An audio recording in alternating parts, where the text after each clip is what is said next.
Hey homeschoolers, I'm Melissa Webb, former full-time classroom teacher and homeschool mom turned full-time business CEO. I am determined and dedicated to helping you in this journey that you're on. Yes, I want to give you sound, educational, practical tips and advice, at the same time making sure that you're enjoying the family journey that you are on. So if you are looking for a place to be encouraged and inspired, you have found the perfect podcast. Homeschooling is a work of heart is truly the perfect place to start. So welcome. Let's jump in. Hey there, homeschoolers.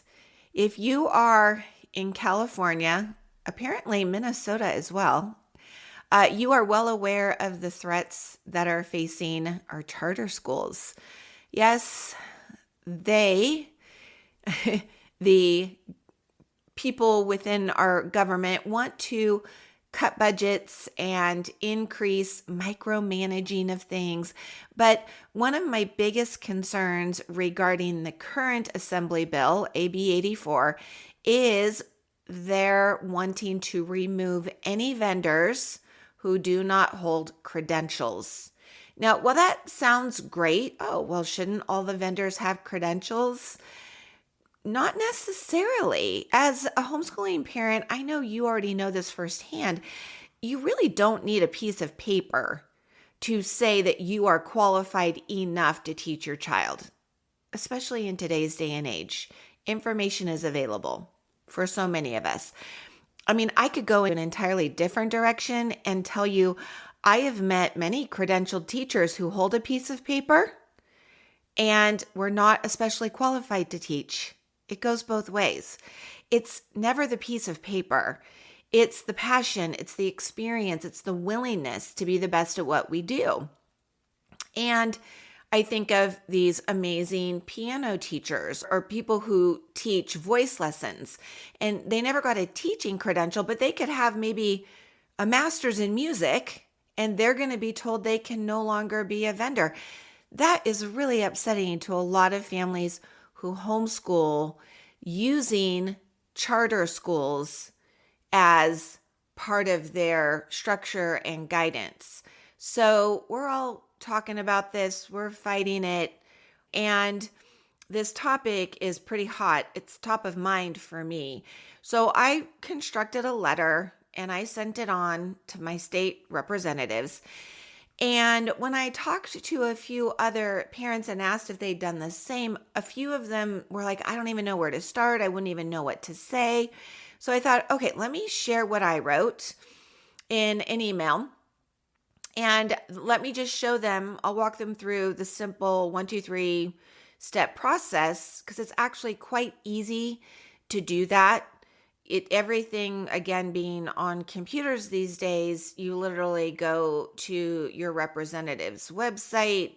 There's going to be a contact me link. You'll fill out a form and you'll include what you want to say. So I did that. In doing so, a lot of people have said they've very much appreciated it and they're putting their voice out there. So that's great. But it's also stirred up a lot of wonderful conversations. And many parents have shared their letters with me. Some with stories and experiences that left me teary-eyed. They're just heartwarming. There's so many beautiful reasons why people choose to homeschool, but all of them fall right back to how much they love their kids and want to give their kids the best. One mom wrote an excellent letter explaining her concerns regarding their local brick and mortar schools that were moving toward all-day online learning in the classroom. So there are a lot of schools across our nation that are big on EdTech, educational technology, and they are pouring millions and millions of dollars into having the latest, greatest EdTech in their school. We need to ask ourselves, is this the best thing for our kids?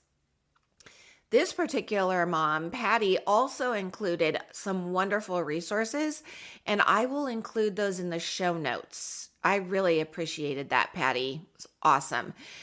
As I was perusing the materials, I did find myself evaluating my role as a teacher in an online learning space. And I thought, this is a really great conversation starter for this week's episode. What do we need to be aware of when it comes to technology?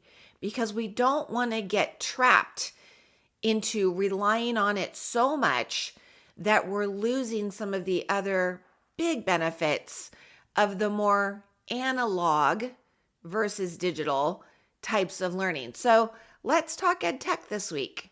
And I have to mention, of course, our kids' brains all at the same time. I don't know if you've ever heard of Dr. Jared Horvath. He's a neuroscientist. He wrote a book called Stop Talking, Start Influencing. And he has a quote that says, when kids rely on screens to learn, they stop engaging the brain systems responsible for memory, reasoning, and problem solving. Now, as soon as you have some great conversations with them and you start practicing some memory tools or any of things of that nature, all of that then goes to a whole different, better level. But if all we're doing is letting our kids rely on screens to learn, we're going to have some very big holes. It is true that technology is beginning to dominate a lot of classrooms. They're doing video instruction, and that's replacing the human interaction. They're giving a lot of screen time for all the parts. The reading is on screen. All the learning is on screen. All the writing is on screen. Doing your math problems are on screen. It's reaching unhealthy levels for students aged 8 to 18. And that's what the research is starting to show. And this is important. And this is great that we're trying something and then we're having to evaluate, is this the best thing for our kids? Here's what they're noticing. Deep thinking and creativity are on a decline. Yes. So what's happening is that screens are promoting very fast consumption. What it's missing is slow reflection. Passive learning is also hindering this development of imagination and curiosity. Those things happen much more frequently with human interaction, conversation, questioning. The other thing that they're starting to notice is kids are outsourcing as well. They're outsourcing their thinking. They're just going straight to digital tools. They're going straight to AI instead of putting in their own brain power. So yes, they're learning how to use tech. Okay, that's pretty cool, except for, are they allowing it to then think for themselves? That's a concern. Dr. Horvath also warns that, here's another quote, screen-based learning lights up very different neural pathways than physical real-world engagement, and not in a good way for long-term understanding. He said the question shouldn't be, how bad is this arsenic? We should be instead asking ourselves, why are we giving arsenic at all to our kids? That's the level of concern he has. Another analogy that I had heard that I could relate with is thinking of technology as your favorite junk food. I don't know about you, but I love ice cream. I love ice cream of any flavor. And I would never give up ice cream for my entire life because I really enjoy it and it gives me pleasure. And if we remember that technology is similar, a little technology from time to time is fine. It's even beneficial. It's enjoyable. It can absolutely be used intentionally and in moderation. They say when it comes to screen time, children should be limited to no more than a couple of hours a day. And yet think of how many times your child's face is in front of a screen. I bet it's more than 2 hours if we're not being really intentional and careful. They play video games, they watch a show, they're looking up things on YouTube, they're on a phone, they're doing classes, they're writing an essay. There's so many reasons why we're in front of a screen. I'm guilty of it too. I am in front of a screen hours every day. I have to intentionally put into my schedule. I try to every 60 to 90 minutes, get up, walk away, ideally get outside. Even if it's just to take some deep breaths, maybe take a short walk, do a few lunges, just to move my body, get some sunshine, take some deep breaths, because it's so easy to be in front of a screen for far too many hours in a day. Our children are looking to us to see what this is supposed to look like in their lives moving forward. So again, it is important that we're paying attention to how much screen time we're using, because too much is going to crowd out nutrient-rich experiences that kids really need. I hope you're doing hands-on projects. Don't ever get rid of the hands-on projects. They're fun, they're engaging. Those real-time discussions. Working on any kind of paper-based learning, whether that's reading from a paper book or writing on paper or in a journal. Then the importance of human connection. That also came up as I was reading through things. And isn't this true? We need real people in our life, just like children need real educators, not just screens teaching them. Because an actual person teaching them, even if it's on a screen, this is what I offer. Or if it can be in person, that's great too. Hopefully you have a nice blend. But it's that real person that's going to build trust and create dialogue and show facial expressions, tone of voice. These are important. They build meaningful learning experiences. They also create relationships. And relationships are at the heart of true education. We want to share our wins with each other.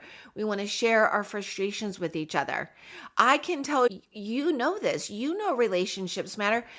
You may not actually have ever met me, but you tune in to this podcast because you know a real person is going to share some real thoughts and some real feelings. That matters to you. For some reason, that has meaning to you. And so if it has meaning to you, just know it also has meaning to your children. They need relationships at their age with those older that can be mentors to them. And of course, children even their own age, doing co-ops, doing group projects, sharing their writing in front of other children. So important. I definitely do want to clarify that there is a difference between homeschooling versus online school at home. I'm going to take us back to our COVID years. I know for some of you, this could be a little bit of a trigger, but I do believe a lot of good things came out of that experience. I can find some. But one thing that frustrated me a little bit was how so many moms who were now helping their kids maneuver through the online school at home called themselves homeschoolers. Well, I get that they thought they were homeschoolers because they were at home while their child was doing their online school with a remote teacher. You and I both know that wasn't really homeschooling. Not the way I envision it, right? Watching lessons that somebody else is giving to your child isn't teaching your child. So unless those parents were actually reviewing, discussing, guiding through that learning, taking that to a next level, doing some more independent at-home expansion on the subject or idea, if they weren't doing that, if they were just telling their child, get online, go watch your teacher, that's not homeschooling. Homeschooling should include parent engagement. things that you do. You ask questions of your kids. You're celebrating the success. You're revisiting things that are confusing your child or just not quite making sense. You're sharing experiences. You're reading aloud with your child. You're writing together. You're both journaling. You're doing science experiments at the kitchen table. You are doing constant check-ins. You are so connected to your child and your child's educational growth. It's very important that I know that is what you're doing, and I applaud you for that. I want to encourage you. I want to remind you that you need to be eyes on and heart in.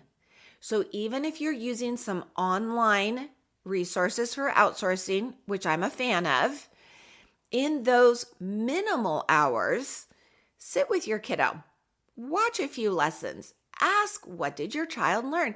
Even if you're just observing, your curiosity will help them become better learners. I also recommend that in your day, you have some tech-free learning zones or subjects. I hope that you can choose one subject to teach fully without any devices. It could be reading history together. It could be doing a novel unit together where you're sharing in that analog experience. And hopefully you're modeling some analog habits, not just digital. Like, are you reading physical books from time to time? I mean, I have physical books. I have a Kindle. I have Audible. I do all of them. I'm never for throwing the baby out with the bathwater. I would never swing the pendulum so far to the left or so far to the right. I think there's a time and place for all things. But we also want to give our kids sketchbooks, and we want to sketch together. We want to journal with a pen or pencil. We want to do diagrams on whiteboards with big hand motions. We want to work on fine motor skills, but we also want to work on our larger motor skills. We want to ask questions that spark reflection. Ask throughout your day, what did you find interesting about that? And if they're like, I don't know, say, well, may I tell you something that I thought was interesting? And explain what you thought in your own words. Modeling is so important when it comes to educating, especially the younger the child, the more modeling you're going to need to do. So I hope that you will use tech wisely. But remember, machines do not mentor. People mentor. Like I said, I think online education can be a beautiful thing. If you are not confident or very interested in teaching something, you can outsource it. There's no reason why you have to do it all. That's a lot to put on somebody. But just remember a few things. When you're picking something that's online, do so very intentionally and see if you can find something that offers a relational component, right? An educator who's maybe going to offer live feedback. We do that. Or offers face-to-face interactions via Zoom or Google Classroom. Somebody who's going to build a rapport, because then your kiddos feel seen and they feel supported. That's very important versus just a screen of some animation that's teaching them something. There's a disconnect there. We want to be very careful and minimize that because digital should not mean disconnected. Real learning happens, better learning happens when there is human presence, even through a screen, where students are known by their name, their growth is tracked. Every week we open up with a question of the week and I play a quick little game with the kids. And I always start by asking them a question. What is some great advice you've received in the last few weeks? That was one of the questions I asked. And it was amazing what kids came up with. We weren't even talking about writing. I didn't make them write it down. It was all about relational. I want to know what they think. I want to get them comfortable sharing their thoughts. So just know, if you're going to go online with some things, online classrooms can foster community when you actually have a relational component to that. When students interact and they share their writing and they give feedback to one another, that collaborative learning, that works. We do that as well. There's not isolation in that, and I think that's important. Mentorship can still happen online. You can find caring teachers. They are out there. I am one of them. I've been doing this for a long time now. I started online education in 2012 before it was even a thing. Zoom didn't even exist. The first platform I ever used was called the Big Blue Button. Yeah, it doesn't even exist anymore that I know of. So yes, I have been working in a virtual setting for a long time, and we can still have so much fun and really get to know each other in that kind of experience. And that's important. That's the human piece that AI cannot take from us. At least not yet. I also want to remind you that when you do find maybe an educator that you really like that's online, don't forget to partner as well with that person. Get to know them. The most successful online learning happens when you are involved. So I love it when parents are emailing, checking in, they're asking questions, or they're just saying what a big win they had, because that keeps you from feeling like you're alone in the educational realm in which you live. So don't forget to get involved too. I truly hope that you do not feel like you are stuck in any kind of a tech trap. With intention, you can make so many great educational decisions as a homeschooling parent. We do have a plethora of options today. That's a great thing. So choose your learning models wisely, limit as best you can, and find what works the best for you and your kiddos. I know you're doing a great job. Keep up the great work. Right on.